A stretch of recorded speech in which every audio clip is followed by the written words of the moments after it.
But in the meantime, up next, the University of Missouri has removed racial criteria when awarding scholarships and funds to current and future students. Dr. Jared Ross will join me with more on this. Stay with us. The University of Missouri system has sided with merit and removed racial criteria when awarding scholarships and funds to current and future students. Dr. Jared Ross is senior fellow and University of Missouri assistant professor of clinical emergency medicine. Joining me now with more. Dr. Jared, thank you for coming on. Stacy, thank you so much for having me. Really appreciate it. It's a real honor to be here. Thank you. I'm so glad you're here to discuss this because this is as it should be. I don't think race should be a factor in awarding money to students who are obviously working very hard to earn scholarship funds, merit money, and other awards. Talk to us about what the new situation here is here with this. Yes, and of course, I'll just give the caveat from the University of Missouri that opinions are my own. Um, but I think this all comes out of Students for Fair Admission v. Harvard, the U.S. Supreme Court case that was decided a year ago, next Saturday. And that was really striking down affirmative action. And I think that if we're not going to admit students on the basis of race, if we're colorblind with our admission process, that we should take the same approach in terms of financial scholarships. And that's what the university has decided to do. So, will this have a significant impact where students who might have received funds won't be able to attend? I mean, are you expecting any serious ramifications from this?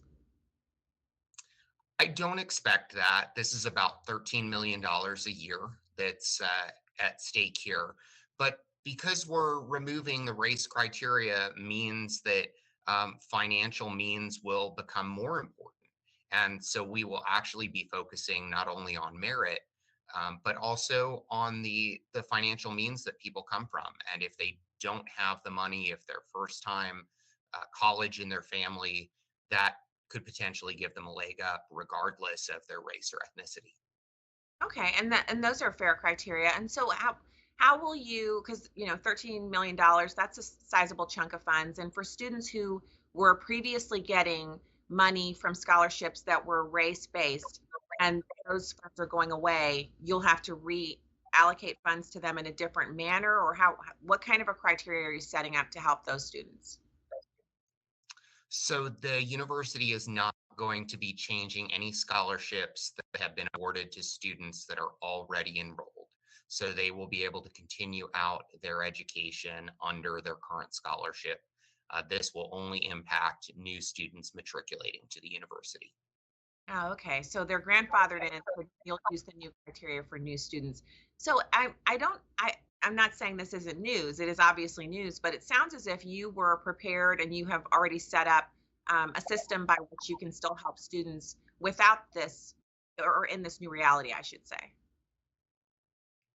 Yes, most of these scholarships were already changed, and the university is working to remove the criteria from some scholarships where the university has either not been able to reach donors who started those scholarships, or where those donors are deceased, or where there's agreements that aren't in place that allow the university to easily modify the criteria for those scholarships.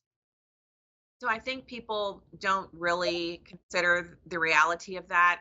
Most universities have the ability for a family that wants to donate an estate or a tranche of wealth to a university to designate some parameters by which that scholarship fund would award students.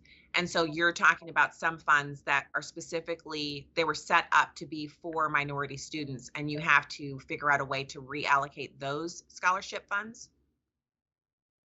Yes, and I think minority could be misleading here. Some of these funds were set up for uh, Blacks and Hispanics, while others are set up for people of, for example, Irish origin, um, or are set up for people who plan to work in minority communities.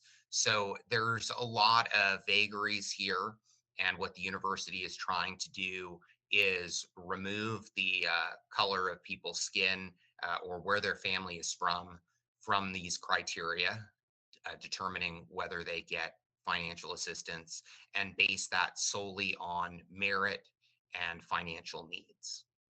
I see. So as we're discussing the future for people who are planning on allocating funds for scholarships, setting up scholarships, they'll be informed that this is one avenue that is no longer available as a means of distributing that money to a university. Correct.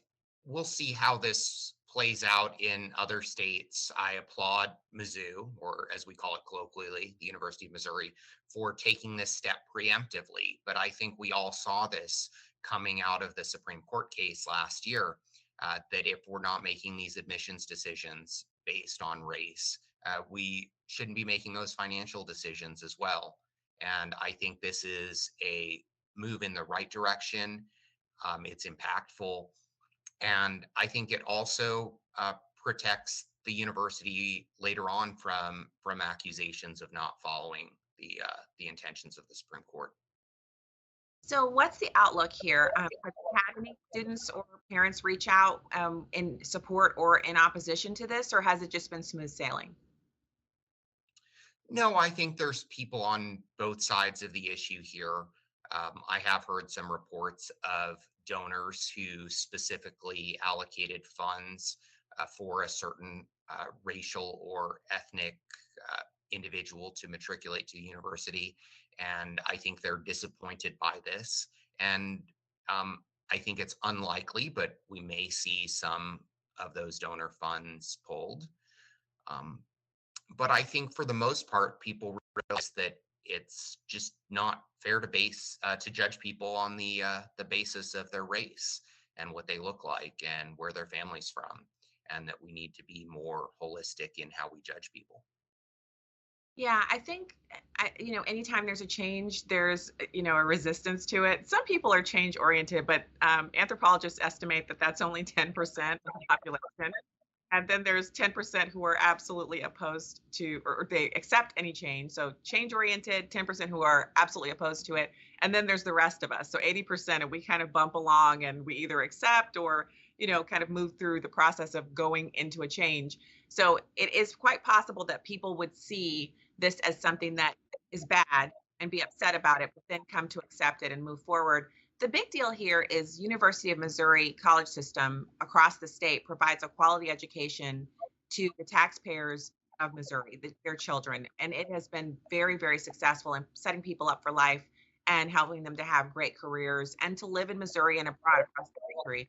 So I think this change being made holistically and organically internally is the best way to go about it. And instead of, kind of fighting it and then having to be embroiled in court cases, which would cost the taxpayers money.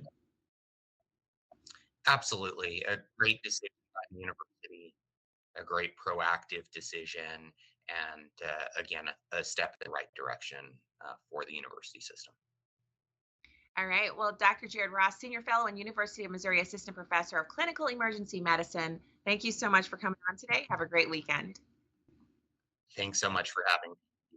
All right. And as we continue on here, I want to jump into one more quick topic